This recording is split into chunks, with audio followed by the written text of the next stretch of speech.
Bonjour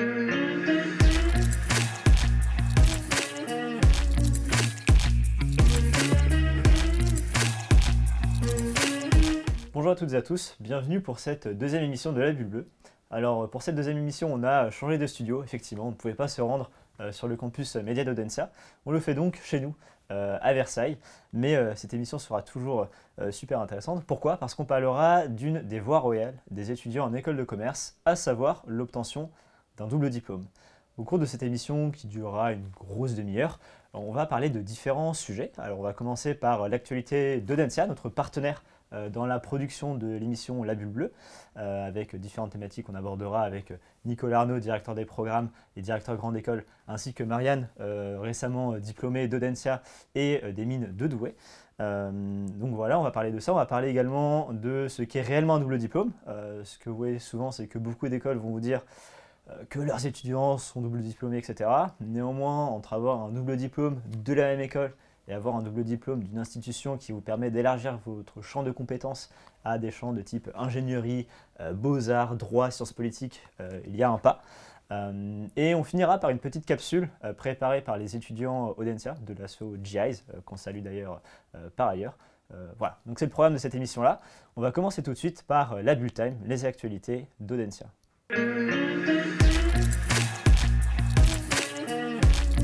Et c'est nul comme voilà. Première rubrique de cette émission, la Bulle Time. On va commencer donc avec Nicolas Arnaud, directeur des programmes d'Audencia. Et on va parler d'une nouvelle spécialisation qui aujourd'hui attire de nombreux étudiants en grande école, qui est justement l'investissement socialement responsable, l'investissement responsable. Donc Nicolas, peut-être que vous pouvez la présenter.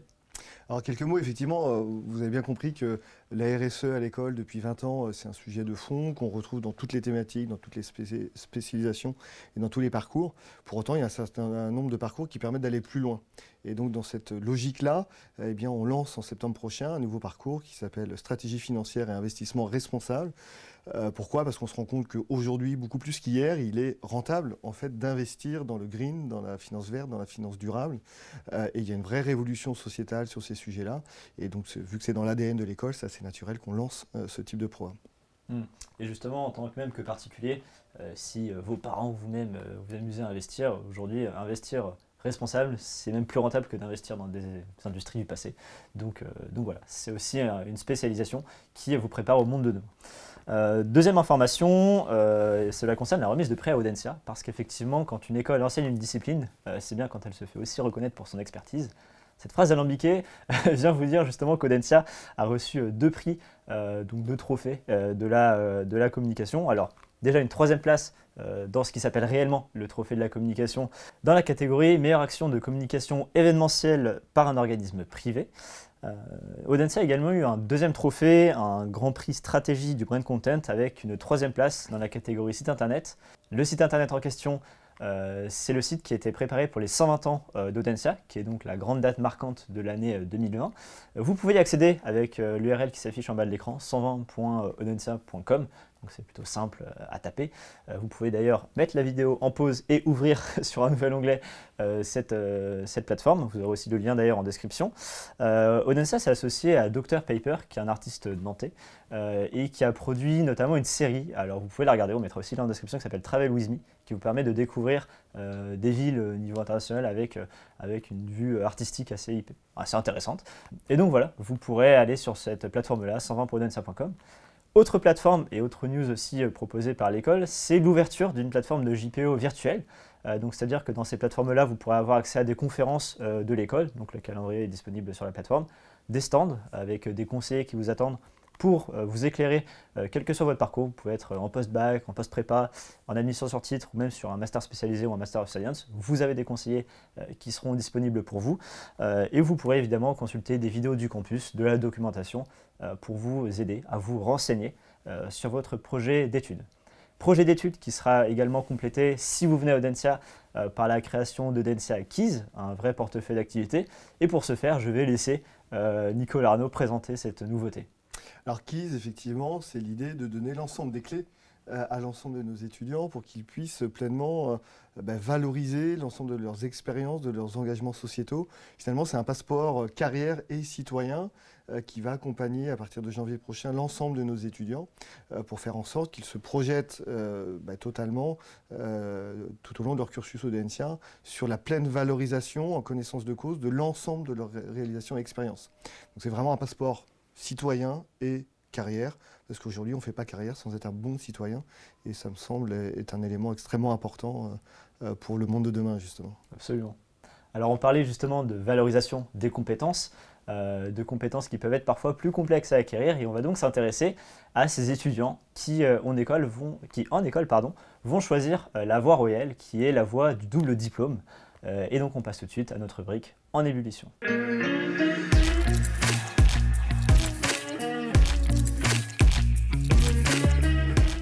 Deuxième rubrique de cette émission, en ébullition, c'est le moment de débat, d'échange autour donc cette fois-ci de cette voie royale suivie par les étudiants en école de commerce ou par des étudiants qui peuvent ne pas être issus d'école de commerce comme Marianne. Marianne, bonjour. Bonjour. Tu as suivi un double diplôme ingénieur-manager avec donc une entrée après ta prépa aux Mines de Douai puis une intégration à Audencia. Mais tu nous en parleras de tout ça un petit peu après. Mais pour commencer, on va s'intéresser à la notion du double diplôme. C'est une notion que vous avez peut-être souvent entendue. Donc si vous êtes déjà engagé dans des classes préparatoires ou dans des concours, vous avez certainement déjà entendu parler de ça. Ou alors vous avez déjà vu sur des forums de discussion, sur des sites internet, la mention de double diplôme. Mais concrètement, qu'est-ce qu'un vrai double diplôme, Nicolas ? Alors effectivement, c'est une question importante parce qu'on voit bien qu'il y a une espèce de nébuleuse là depuis quelques temps sur ce sujet-là. Un vrai double diplôme, finalement, c'est assez simple. C'est un diplôme d'une institution précise, Audencia, prenons Audencia de fait, et un deuxième diplôme, mais un vrai diplôme, pas un certificat, mais un diplôme reconnu par des instances nationales ou internationales d'un autre partenaire. Et c'est vraiment ça qui est important. Typiquement, Audencia, c'est Audencia plus Centrale Nantes, Audencia plus Beaux-Arts, Audencia plus Faculté de droit, Audencia plus Boston University. Là, on est bien dans une sphère de vrais doubles diplômes, avec des doubles diplômes qui sont de fait reconnus par des instances supérieures. Et effectivement, alors moi je vais plonger dans mes vieux souvenirs de préparationnaire de 2012 à 2014, 2015 même grosso modo. Mais quand j'étais en prépa, effectivement, l'une des grandes spécialisations de l'ENSA, c'était cette capacité à pouvoir avoir des doubles diplômes avec des partenaires assez différents. Et depuis quelques années, l'ENSA a renforcé cette trajectoire de diversification des profils que l'on peut obtenir en sortant de l'école, avec donc les créations de nombreux partenariats double diplôme. Alors on va en mentionner quelques-uns, on peut faire une liste à l'après-vert, vous pouvez aller sur le site d'Audencia pour voir justement tous ces doubles diplômes, c'est vrai, double diplôme et pas ces simples MSI que l'on peut trouver par ailleurs. Mais peut-être pour mentionner quelques partenaires, on a un peu de tout, on a du droit avec l'Institut en droit des affaires d'Aix-en-Provence, il me semble. On a les IEP, donc Sciences Po Rennes, Sciences Po Aix-en-Provence aussi, et Sciences Po Saint-Germain-en-Laye, le dernier né dans les Yvelines. On a également l'IFP-EN, donc l'IFP-EN, c'était l'ancienne IFP, donc l'Institut français du pétrole et énergie nouvelle depuis quelques années, qui forme l'élite des étudiants qui vont bosser dans ces entreprises d'énergie, aussi bien des boîtes très cotées comme Total que des boîtes dans les énergies renouvelables comme Albioman, Neoen, etc. Donc c'est vraiment l'école de l'élite en formation du monde de l'énergie. On a également un partenariat avec les Beaux-Arts de Nantes. Donc voilà, on a aussi depuis 2020, c'est le dernier né, un partenariat avec l'école de design de Nantes, qui est la seule école de design qui est membre de la conférence des grandes écoles. Parce qu'effectivement, ce qu'on n'a pas dit depuis le début, c'est que tous ces partenariats-là sont avec des instituts qui se font partie soit des réseaux d'excellence, soit de la conférence des grandes écoles pour leur plus grande partie. On a aussi le fait que, alors on ne l'a pas mentionné, mais c'est l'un des grands basiques, c'est que Nantes fait partie d'une alliance avec l'ENSA Nantes, donc une école spécialisée en architecture, avec Centrale Nantes, qui est un double diplôme manager-ingénieur dans les deux sens, qui permet à des étudiants de faire le passage de l'école de commerce à l'école d'ingénieur. D'ailleurs, je salue mon bisu qui a fait ce parcours-là au Audencia, puis qui est à Centrale Nantes aujourd'hui. Et justement, on va parler de toi, qui a fait ce parcours-là un petit peu dans l'autre sens. Donc, tu as étudié, donc tu as fait ta prépa à Paris. Oui, à Condorcet, à Saint-Lazare. Tu as fait quelle filière? PCSI, PC. Okay. C'est physique-chimie, sciences de l'ingénieur et physique-chimie. Ok. Et donc tu as rejoint les mines de Douai. Oui. Donc tu as fait 2 ans de prépa, c'est ça. Oui. Et une fois aux mines de Douai, tu t'es dit pourquoi pas faire une école de commerce. Enfin, comment ça t'est venu à l'idée? Alors, de par la présentation déjà des doubles diplômes qui étaient possibles en école d'ingénieur, avec des partenariats avec des écoles de commerce, il y en avait peu. Et en l'occurrence, Audencia était la meilleure. Donc, tant qu'à faire, pourquoi pas Audencia. Et ensuite, on a eu un processus du coup de sélection au sein de notre école d'ingénieur. De par les retours sur expérience aussi des deuxième, des troisième années qui avaient effectué donc ce parcours-là. Et pour apprendre beaucoup plus sur les points, sur les enjeux économiques, sociétaux, managériaux, pour avoir pas forcément que des compétences techniques, mais aussi apprendre le managérial qui est offert en école de commerce. Et de par la pluralité des masters proposés, en l'occurrence, moi je suis rentrée à Audencia pour faire le master Supply Chain and Purchasing Management, et parce que c'est ce que je voulais faire et ce que j'ambitionnais de base, mais même avec les majeurs comme conseil, business développement, la pluralité des choix qui s'offraient à nous. Donc c'est comme ça que j'ai effectué mon choix de... Et tu pouvais tout faire, du coup? T'as pas de restrictions sur les masters que tu peux suivre, enfin sur les majors que tu peux suivre à Audencia? Alors les majeurs, la contrainte était juste les contraintes temporelles comme on rentrait en master 2 en janvier. Ouais. Et donc toutes les masters ouverts en janvier étaient ouverts aux ingénieurs managers. Ok. Et du coup, dans le timing, ça te rajoute 1 an d'études, c'est ça? Techniquement, ça nous rajoute 6 mois parce qu'on aurait dû être diplômé en 2020 d'école d'ingénieur. Et en fait, avec le stage de fin d'études, moi j'ai fait le choix d'effectuer, avant le Covid, une summer school et non le semestre. Et donc notre stage de fin d'études commence en septembre 2020 et on le finit en février 2021. Donc on sera diplômé en juillet 2021 et ça reporte notre diplôme de 6 mois. Ok. Et du coup, au niveau du processus d'admission, tu as dû passer des oraux particuliers. Est-ce que tu peux nous en dire un peu plus, avec notamment des matières que vous adorez, vous, étudiants ingénieurs? Alors oui, effectivement, le fameux sujet de philo. Donc en l'occurrence, on a été très préparé en école d'ingénieur. Donc on a eu des sélections au cours de 2 ou 3 entretiens blancs, il me semble. Et donc effectivement, ce fameux entretien de philo où il faut piocher 2 sujets, préparer pendant 30 minutes, puis passer devant un jury pour discuter de ce fameux sujet en 10 minutes. Et tu te souviens du sujet que tu as eu, enfin celui que tu n'as pas pris finalement, mais Je me souviens de mes 2 sujets. J'ai eu le secret que j'ai choisi et le second qui était quelles sont les limites de la loyauté. Et donc, qui était un sujet un peu bancal à mon goût que je n'ai pas choisi du coup. Ouais, autant dire que là, du coup, tu te replonges dans les livres que tu n'avais pas lus en prépa de français, ou ce genre de choses. Mais ouais, c'était un peu complexe, mais j'imagine bien. Donc oui, en fait, les étudiants qui rentrent à Audencia en double diplôme passent quand même tous des euros dans l'école, en supplément d'un processus de sélection interne à l'école qui se passe. Et du coup, alors, question que doivent se poser tous ceux qui regardent cette vidéo-là, quid du choc culturel que tu as pu voir entre l'école d'ingénieur et l'école de commerce? Comment tu t'es adapté? Qu'est-ce que tu as vu de différent de manière générale? Alors, la première idée serait le pourcentage de filles, en l'occurrence, parce qu'on était très peu de filles en école d'ingénieur. Et donc, en école de commerce, il y en avait beaucoup plus. Et sinon, j'ai pas forcément trouvé que les manières d'enseignement étaient différentes. Enfin, effectivement, il y a plus de hard skills peut-être en école d'ingénieur et de soft skills en école de commerce, mais l'enseignement était rigoureusement le même. Et concrètement, au niveau peut-être du service carrière, des débouchés que tu peux avoir, quelles sont je vais pas dire les différences, parce que forcément dans les 2 cas, tu vas avoir des entreprises qui vont venir sur le campus et qui vont te draguer, parce que quand tu sors des mines de Douai et d'Audencia, ou même de l'un ou de l'autre, tu es plutôt sexy pour des employeurs. Mais justement, qu'est-ce que tu vois comme débouché, enfin quel est l'apport de l'école de commerce à ton CV, peut-être par rapport à des camarades que tu as eu aux mines de Douai et qui n'ont pas forcément suivi ce genre de cursus? Alors, comme j'ai fait le choix de me spécialiser en supply chain actuellement, et du coup, je pense que le background que ça m'a apporté, y compris lors de mon Master 2, sont hyper importants et sans lesquels j'aurais pas forcément pu effectuer peut-être mon stage de fin d'études chez Danone, actuellement en supply chain. Sinon, j'ai aussi d'autres amis qui sont rentrés dans des gros groupes comme EY, Deloitte, KPMG. Et effectivement, je ne sais pas si ils seraient rentrés du moins aussi facilement dans ce genre d'entreprise si on n'avait pas effectué tous ce double diplôme avec Audencia. C'est le genre aussi de débouché que tu découvres en école de commerce, dans la mesure où tu as des camarades qui, eux, préparent aussi ce genre de choses. Et toi, à titre personnel, donc tu es chez Danone. Il me semble que ce soit aussi un des gros partenaires d'Audencia. Peut-être Nicolas Arnaud, si tu as quelques mots sur ça. De fait, merci de me tendre la perche. Danone, effectivement, est un partenaire stratégique de l'école qui soutient en particulier tout l'engagement sociétal sur la redéfinition des indicateurs de valorisation des entreprises à travers la chaire Chief Value Officer. de Delphine Gibassier, professeure à l'école. Et donc effectivement, Danone, c'est un partenaire stratégique de cette chaire et de l'école sur la transformation du monde. Ouais. Et surtout, alors pour ceux qui sont intéressés par aussi la dynamique du capitalisme moderne, Danone fait partie des pionniers dans l'affirmation de sa raison d'être, avec Emmanuel Faber qui est très branché à ce sujet-là. Et donc voilà, c'est parti aussi de ce genre de conviction que l'on peut avoir.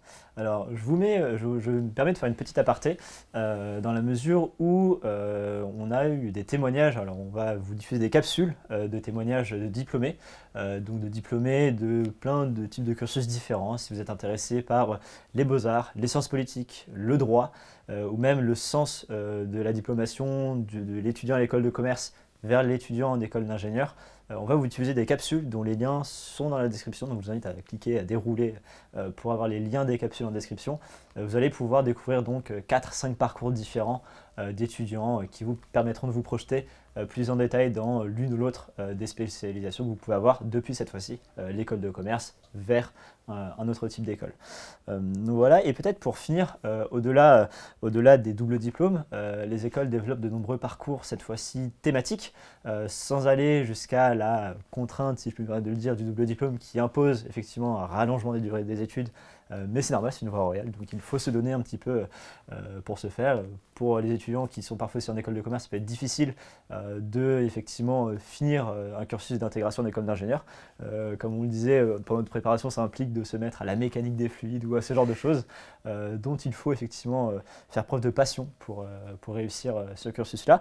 Mais les écoles de commerce proposent aussi des parcours thématiques qui permettent d'avoir une espèce de teinte sectorielle à son parcours, à son cursus d'étudiant en école de management. Peut-être on peut parler d'un parcours qui a été développé par Audencia depuis l'année dernière, il me semble, c'est le parcours GMT. Voilà, peut-être une présentation de ce parcours transcontinental. Alors effectivement, il y a une multitude de parcours qui commencent dès la première année du programme. Le parcours GMT, c'est GMT pour Global Mobility Track. Donc c'est un parcours qui commence en section anglophone à Nantes. Ensuite, les étudiants retenus vont se disperser entre Zurich, Madrid, Londres et Munich. Et puis au troisième semestre, dans la continuité après un stage à l'international, ces mêmes étudiants vont se répartir soit à New York, à Pace University, ou alors à Shenzhen, où l'école Audencia a créé sous forme de joint venture avec l'université de Shenzhen une école qui s'appelle Shenzhen Audencia Business School. Donc GMT, c'est un parcours, il y a plein d'autres parcours thématiques en luxe, en digital, en RSE, en management des politiques publiques. Et puis il y a de plus en plus de parcours qui vont être en double compétence à l'international. Typiquement, on peut aller suivre un semestre en diplomatie dans la banlieue de Boston, Massachusetts, dans une université qui s'appelle Wesley. On peut aller à UCLA sur le digital, on peut aller en Pologne sur les sciences politiques, on peut aller à Florence en Italie sur la gastronomie italienne et l'art italien. Et je pense que Florence est une très très belle destination pour étudier ces sujets-là. Absolument. Il y a aussi des partenariats, alors cette fois-ci en France, pour ceux qui ne voudraient pas aller aussi loin, on peut penser à l'animation à Angoulême, notamment, qui a un parcours qui attire des étudiants qui adorent ces métiers-là. Donc voilà, sur ces doubles diplômes, sur ces parcours thématiques, si vous voulez en savoir plus, je vous invite à aller sur le site d'Audencia, audencia.com.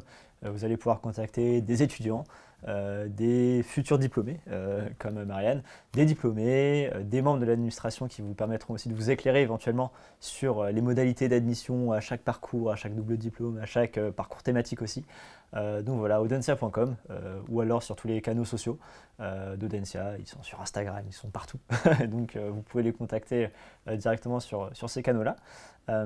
Et Audencia, en tant que grande école, a une vie associative riche. Et sans transition, on va passer à une séquence qui a été préparée par GIES, qui parle effectivement de cette double compétence. GIES, c'est l'asso audiovisuel de l'école. Si vous voulez acquérir des compétences audiovisuelles, effectivement, il y a d'une part un partenariat avec Sciencescom sur le campus média où on tourne d'ordinaire cette émission La Bulle Bleue. Et donc on part sur cette séquence préparée par GIES, l'asso audiovisuel d'Audencia. Et sinon, ça se passe bien ton début d'année Audencia ? Ça se passe super bien. Écoute, j'ai un double diplôme à Centrale Nantes. Ah, ça consiste en quoi ton double diplôme ? En gros, je suis les cours de Audencia et de Centrale en même temps. Ah, ok, trop bien, c'est intéressant. Ouais, franchement, c'est hyper valorisant et à mettre sur un CV, c'est pas mal. Et toi alors ? Moi, je développe ma double compétence basket DJ. Comment ça, double compétence ? Toi aussi, t'es en double diplôme ? Ah non, pas vraiment. Je suis coach basket à Audencia et je fais partie de l'asso de musique. On apprend à mixer. Ah oui, mais c'est pas une vraie double compétence, enfin, c'est pas quelque chose que tu peux vraiment valoriser. J'ai un peu une double compétence en tant que basketteuse et DJ. Ouais, c'est vrai qu'à Audencia, il y en a pour tous les goûts. Ouais, c'est vrai. Asso, double diplôme, parcours spécifique, c'est pas mal. Tu penses qu'en sortant d'école, c'est plus facile d'être DJ ou ingénieur manager? Bah moi, je pense qu'on peut faire les deux, ingénieur et manager. Ça te dit qu'on fasse un jeu? Allez. Fast and Curious, tu connais ou pas? Ouais, mais vu que je suis en double diplôme, bah j'aurai 2 réponses. Paris ou Nantes? Nantes au début de mon cursus et Paris ensuite. Centrale ou Audencia? J'ai la chance de pouvoir aller dans les deux, donc les 2 écoles. Ouais, c'est cool ça, tu rencontres 2 fois plus de personnes, c'est génial pour le réseau. Ouais, c'est vraiment un super avantage. On continue, soirée ou révision? Bah révision, soirée ensuite, mais c'est vrai que parfois je révise encore après, donc on va dire les deux. Ok, ingénieur ou manager? Avec ma double compétence, j'ai la chance de pouvoir faire les deux, donc bah et l'un et l'autre. Ah, mais finalement, c'est génial ta double compétence. Mais attends, j'ai combien de doigts là? Bah 2. Ouais, tu vois vraiment tout en double. On vous remercie pour être allé jusqu'au bout de ce deuxième numéro de la Bulle Bleue. Et pour finir, nos 2 invités vont vous donner un petit mot de fin et plutôt des conseils. Donc concrètement, Nicolas Arnaud, que conseillez-vous à des étudiants qui sont un peu perdus dans ce champ de double diplôme, de parcours, de compétences, etc. Alors, le conseil, c'est effectivement de bien se renseigner sur la nature de ces doubles diplômes. Comme on a pu le préciser tout à l'heure, un vrai double diplôme, c'est entre 2 partenaires distincts, éventuellement sur des champs de compétences distincts, ou alors sur des nationalités, Audencia France, plus Boston ou Leipzig ou que sais-je. Donc le vrai conseil, c'est renseignez-vous bien. Et en tous les cas, je rajouterai, et je conclurai là-dessus, Audencia, en 2020, a renouvelé l'intégralité de ses accréditations nationales et internationales. Et l'ensemble de ces accréditations ont souligné de manière extrêmement significative la vraie force d'Audencia Business School en matière d'hybridation des compétences. Donc de fait, à bientôt à Audencia. Et pour finir, Marianne, quel est le conseil que tu donnerais à un étudiant qui, justement, est peut-être en prépa ingé ou en prépa tout court et qui se pose des questions sur son orientation? Moi, je conseillerais forcément le double diplôme parce que je l'ai réalisé. Et je pense que quand on n'est pas trop sûr de ce qu'on veut faire, c'est une bonne idée de s'orienter vers un double diplôme parce que ça ouvre le champ des possibles, ça ouvre des portes qu'on n'avait pas forcément ouvertes de prime abord. Et de par la grandeur et l'accessibilité du réseau d'Audencia aussi, je pense que c'est une très bonne idée d'effectuer un double diplôme dans cette école. Très bien. Eh bien, merci à Nicolas et merci à Marianne pour leur intervention aujourd'hui. Je vous remercie aussi vous pour être allé jusqu'au bout de cette vidéo qui, je l'espère, est fort intéressante. N'hésitez pas à commenter. On sera là pour répondre à vos questions sur justement ces doubles diplômes, ces doubles compétences. On essaie de répondre à tous les commentaires le plus rapidement possible. Si vous ne l'avez toujours pas fait, évidemment, abonnez-vous. C'est la base pour toujours avoir des vidéos et pouvoir suivre La Bulle Bleue, qui est une émission mensuelle sur la chaîne. Donc voilà, je vous dis à très vite et on se retrouve pour une prochaine émission. Alors, pour La Bulle Bleue, on retournera sur le scope des préparationnaires et on parlera du thème de l'année 2020-2021 qui est l'animal. Donc à très vite pour une prochaine émission de La Bulle Bleue. Ciao.